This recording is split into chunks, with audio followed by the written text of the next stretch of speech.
Le grand direct des médias. Télédélire. Jean-Marc Morandini. La Télédélire avec Benjamin Josse. Bonjour Benjamin. Bonjour Jean-Marc, bonjour tout le monde. Allez, on commence avec le résumé télé d'hier. Eh oui Jean-Marc, il est l'heure de mon résumé télé, un brin malhonnête, je le dis, de la journée d'hier, le tout avec des vrais extraits d'émissions dedans. Et on commence avec le télé-shopping hier sur TF1 où on fêtait le Festival de Cannes. Et dans cette émission, quand ils veulent nous mettre des étoiles plein les yeux, ils mettent le paquet, je vais y arriver. Et c'est une véritable montre de star que nous vous proposons ce matin. D'ailleurs, beaucoup plus qu'une montre, un petit bijou. Waouh, une montre de star, un bijou, vous voulez dire que Brad Pitt, Angelina Jolie, George Clooney, Scarlett Johansson ou encore Dominique Chapat ont cette montre. Mais ça doit être le luxe Ça doit être total. cher, surtout, ouais. Oui. Cette montre, vous ne la paierez que 10 euros. Bon, à ce prix-là, ça doit plutôt être la montre de Mac Lesguy. Sur France 5 hier midi, dans le célèbre dessin animé, la petite Heidi se posait une grande question. En même temps, c'est normal, les enfants restent souvent perplexes devant Amanda Lear. Dis-moi, grand-père, c'est un mâle ou une femelle? Les enfants sont merveilleux, mais moins merveilleux que les couples amoureux. Non, parce que certains partagent de belles histoires.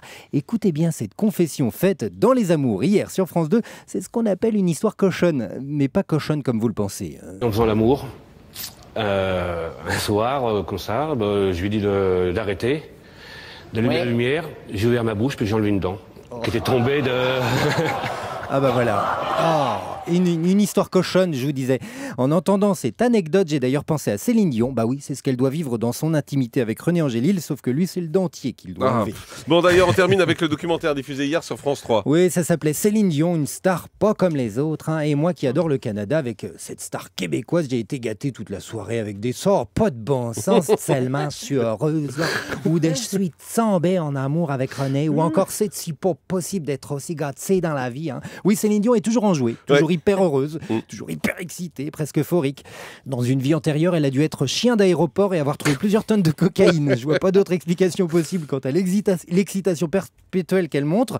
Et moi qui ne suis pas fan et donc qui n'ai pas de diplôme en Céline Dion, je me suis rendu compte qu'elle n'avait fait que des tubes. Ce qui n'est pas le cas de Laurie. Elle c'est pas une discographie qu'elle a, c'est un casier judiciaire.